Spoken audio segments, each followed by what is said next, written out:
ખંડિત કરી અનેકવાર ધાર્મિક લાગણીઓને ઠેસ પહોંચાડાય છે। ત્યારે હવે જૈન સમાજમાં પણ ધાર્મિક લાગણીને ઠેસ પહોંચતા રોષ ભભૂકી ઉઠ્યો હોવાના સમાચાર સામે આવ્યા છે। જૈન પાવાગઢ જૈન તીર્થ મંદિરની મૂર્તિ ખંડિત થઈ હોવાના સમાચાર વાયુ વેગે ફેલાતા મોટી સંખ્યામાં જૈન સમુદાયના મુનિઓ સહિતના લોકોના પ્રત્યાઘાતો સામે આવી રહ્યા છે। સુરતમાં પણ જૈન સમાજના લોકો અને મુનિઓ દ્વારા કલેક્ટર કચેરીનો ઘેરાવો કરવામાં આવ્યો।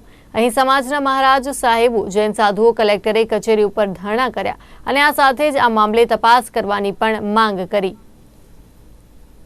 મહામહિમ જૈન તીર્થંકર અને એમની જે મૂર્તિઓ જે બહુ સન્માન સાથે પાવાગઢના શિખર ઉપર બિરાજમાન હતી, જૈનત્વના દ્વેષથી અમે કંઈ નડતા નથી। અમે વર્ષોથી વિનવણી કરીએ છીએ કે એમની સન્માન અને સલામતીની એમને વ્યવસ્થા કરવા દો।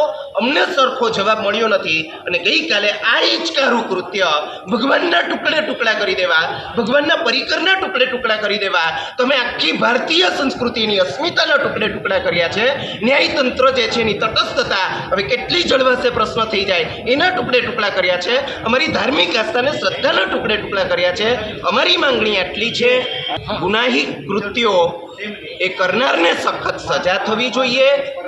અમારી માંગણી આ છે, મહામહિમ જૈન તીર્થંકરો ફરીથી ગૌરવ સાથે ત્યાં પ્રતિષ્ઠિત થાય અને એ જગ્યાની વ્યવસ્થા, સન્માન અને સલામતીની વ્યવસ્થા એ જૈન સંઘને સુપ્રત કરવામાં આવે।